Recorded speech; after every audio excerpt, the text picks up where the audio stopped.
માન્ય મહેમાનશ્રી, આદરણીય શિક્ષકો અને મારા પ્રિય મિત્રો, નમસ્કાર. મારું નામ મઘાસિયા જેવિન પ્રકાશભાઈ છે.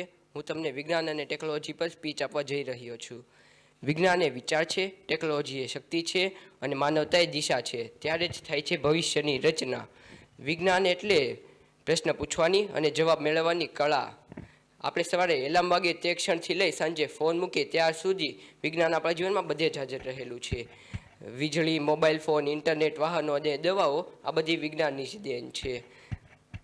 વિજ્ઞાન એ માત્ર પુસ્તકોમાં લખાયેલો વિષય નથી, પરંતુ વિચાર કરવાની રીત છે. શા માટે અને કેવી રીતે?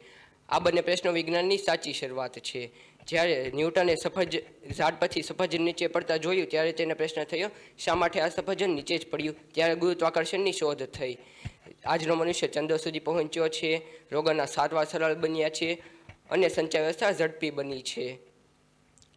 આજના યુગમાં વિજ્ઞાન આપણને સરળ જીવન આપે છે, સાથે સાથે જવાબદારી પણ આપે છે. એક તરફ ટેકનોલોજી આગળ વધી છે તો બીજી તરફ પ્રદૂષણ અને પર્યાવરણની સમસ્યાઓ. તેથી જ આપણે માનવીય મૂલ્યો સાથેનું વિજ્ઞાન જોઈએ છીએ. મિત્રો, વિજ્ઞાનનો સાચો અર્થ એ નથી કે આપણે કેટલા મોટા મશીનો બનાવીએ, પરંતુ એ છે કે આપણે માનવ જીવનને કેટલું વધુ સારું બનાવીએ. ટૂંકમાં કહીએ તો વિજ્ઞાન અને ટેકનોલોજી વગર આધુનિક યુગની કલ્પના કરવી અશક્ય છે, કારણ કે તે માનવજાતને ઉજ્જવળ ભવિષ્ય તરફ લઈ જતી મુખ્ય ચાવી છે.